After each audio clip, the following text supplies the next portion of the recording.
Já estamos de volta com o Brasil News e as reclamações de cancelamento unilateral por parte das operadoras de planos de saúde aumentaram 60% nos últimos 5 anos, segundo a Agência Nacional de Saúde Suplementar.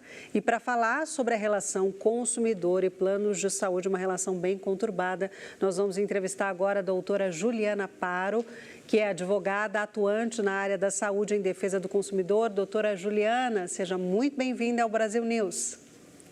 Obrigada, boa noite. Boa noite. Doutora, quando uma operadora pode cancelar o plano? Ela só pode cancelar o plano quando é o plano individual familiar se estiver inadimplente por pelo menos uma média de 60 dias, tá? Eles têm que aguardar 60 dias de inadimplência para poder efetuar o cancelamento. Caso contrário, sendo plano individual familiar, eles não podem cancelar. Ocorre que os planos coletivos por adesão, eles podem cancelar desde que tenha um entendimento até a normativa da ANS, que tenha mais de 30 beneficiários nesse plano. A pessoa, estando inadimplente com o plano, pode ser cancelado, porém, para isso, tem que preencher 3 requisitos e os 3 têm que estar de acordo com o que fala a normativa, tá? Os 3 requisitos, o primeiro é que esteja previsto na cláusula contratual do plano coletivo por adesão. O segundo requisito é que tenha pelo menos 12 meses da vigência desse plano. E o terceiro requisito é que seja comunicado previamente com no mínimo 60 dias para esse beneficiário que vai ter seu plano cancelado. E muito importante é que mesmo preenchendo esses 3 requisitos, caso o beneficiário esteja utilizando para fazer algum tratamento de saúde ou convênio, ele não pode ser cancelado. Tá? Fora isso, eles só podem cancelar por inadimplência mesmo, inclusive os planos coletivos que tenham menos de 30 beneficiários no plano. Perfeito. Doutora Juliana, é um prazer tê-la conosco aqui hoje. A propósito, o jornal Folha de São Paulo publicou hoje uma reportagem falando dos planos de saúde, dizendo aqui que planos de saúde registram lucro líquido de 3 bilhões de reais no ano passado, ano de 2023. Isso aí representa um aumento, porque no ano de 2022 houve um ganho de 606 milhões de reais. Tudo isso um faturamento de 606 bilhões de reais por ano. O faturamento global dos planos de saúde no Brasil. O que a senhora acha disso, hein, doutora?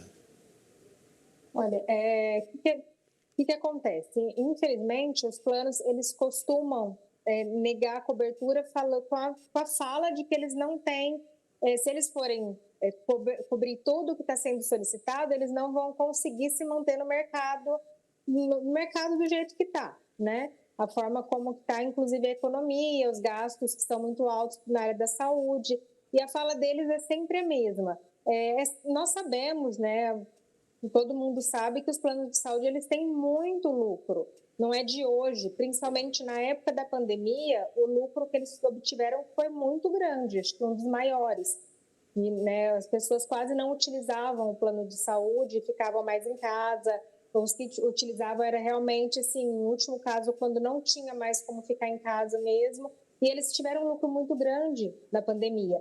E aí, pós-pandemia, foi quando começou a usar mais o plano frequentemente, principalmente aquelas pessoas que, de repente, interromperam o tratamento durante a pandemia, voltaram a realizar os tratamentos necessários, e isso fez um boom que afetou um pouco os convênios. O que é importante a gente perceber nisso? Nós não temos acesso transparente a essas informações. As informações, elas chegam meio que vagas e quando aparece é só... Você não consegue acessar lugar nenhum, não tem disponível para você verificar se realmente esses dados condizem com a realidade ou não. E, infelizmente, os convênios, os planos de saúde, eles manipulam muito esses dados para justificar até as negativas que eles dão de cobertura, né? Então, é bem difícil mesmo. Doutora, me corrija se eu estiver errada, mas dá uma impressão de que é o vai que cola. Porque, assim, se o plano de saúde só pode cancelar com inadimplência e no caso de adesão coletiva com aqueles 3 requisitos, a gente acompanha na imprensa com muita tristeza, aliás, crianças que têm problemas de saúde, doenças raras, idosos e que o plano simplesmente cancela. De uma hora para outra. De uma hora para outra, né? Só a explicação, a partir de dia tal está cancelado. Aí essas pessoas entram com uma liminar na justiça, aí o plano recua. A impressão é assim, se não entrar na justiça, tudo bem, colou, economizei e dei lucro, independentemente se vai atrapalhar e vai atrapalhar em muito a saúde daquela pessoa. Sim, é bem por aí mesmo, Thalita. Infelizmente, eles utilizam essa ferramenta em todos os sentidos, tanto para cancelamento quanto para negativa de cobertura, é o vai que cola mesmo. Porque, né, se colar, eles reduzem o gasto. E, infelizmente, não são todos os consumidores que vão tentar correr atrás do seu direito. Há muitos, e até assim, uma gama grande que a gente fala que deveria correr atrás, acaba né, entendendo que tudo bem, então não consegui, eu vou tentar outro. E justamente para não comprar essa briga, né? Eles não têm tanta informação, muitos desses consumidores não têm tanta informação e, infelizmente, eles ficam reféns do plano de saúde, fazer o que quer, o que não quer. É bem o vai que cola mesmo. Doutora Juliana, a legislação protege uma pessoa que tem já uma certa doença, por exemplo, de fazer um plano de saúde e ser recusada? Olha, algumas doenças, quando a pessoa ela já tem pré-existência, ela tem que ficar numa carência em maior, que normalmente são 2 anos que o plano de saúde deixa em carência. 2 né? anos, perdão, 2 anos você pagando e não podendo usar. E não tendo benefício. Isso. Parece muito abusivo, né? Porque se a pessoa tem um problema, ela procura um plano. Aí ela tem uma carência de 24 meses, onde ela paga e não usa. Sim, mas ela não pode usar para aquele tipo de doença. Então, o tratamento que for relacionado àquele tipo de doença, ela não vai poder usar o convênio. Por 2 anos, que é a carência estipulada para doenças pré-existentes. Tirando a doença pré-existente, ela vai poder utilizar o convênio normal de acordo com as carências estipuladas pela ANS. Quer dizer, por exemplo, se eu sofro de hipertensão, não é? A chamada pressão alta, não é? O plano de saúde pode me recusar? Aí é complicado, porque vamos dizer que o problema coronariano, alguma coisa desse tipo, é meio difícil entender isso, não é? Então, ele não recusa, ele fala, eu te aceito, mas você não pode me usar. Oi? Ele não recusa, ele fala, eu te aceito, mas você não pode me usar. Não pode usar para nenhuma doença que diga respeito ao coração, por exemplo. Sim, normalmente o que eles falam você tem essa doença, então você já tinha previamente essa doença, então você vai poder utilizar daqui 2 anos para tratamentos referentes a essa doença. Complicado, e isso é estipulado, inclusive, na legislação e não tem como fazer diferente, a não ser que o próprio convênio compre a carência e aceite que, a partir do momento que fez a contratação, vai poder estar utilizando o convênio normalmente. Complicado. Agora, doutora, o que é esse rol? O que consiste esse rol da ANS? Fora desse rol, o plano não tem obrigação de cobrir o procedimento?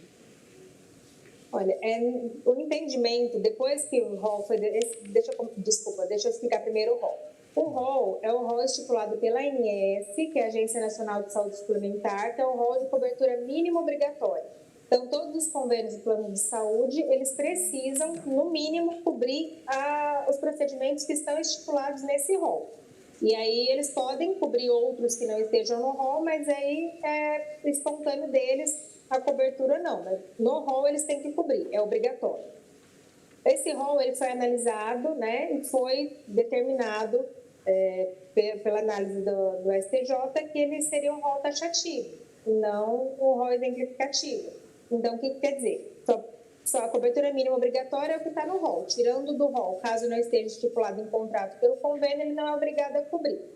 Porém, judicialmente falando, isso tem controvérsias, tá? Isso tem exceções, não é exatamente dessa forma. Nós temos as súmulas do TJ São Paulo, a súmula 96, tem a súmula 102, que fala que desde que o tratamento seja indicado pelo médico, desde que esteja expressamente prescrito pelo médico, e é abusiva a negativa de cobertura pelo plano de saúde, tá? Porque a pessoa precisa ser atendida, ela precisa do tratamento e a negativa é abusiva, independente se com a justificativa do tratamento ser experimental ou não, independente de constar no rol ou não. Então, nós temos algumas súmulas assim, que dá para utilizar e não é sempre que esse rol vai continuar sendo taxativo, vai depender do caso a caso, do caso concreto e está sendo necessitado no momento, né? Doutora, como é que são realizadas essas ações na justiça? Elas costumam demorar muito, não? Infelizmente, o judiciário está cada vez um número maior de ações contra o plano de saúde. E está aumentando assim, abruptamente, principalmente pelas abusividades negativas do próprio plano. Então, essas ações, elas costumam demorar sim, não são ações tão rápidas.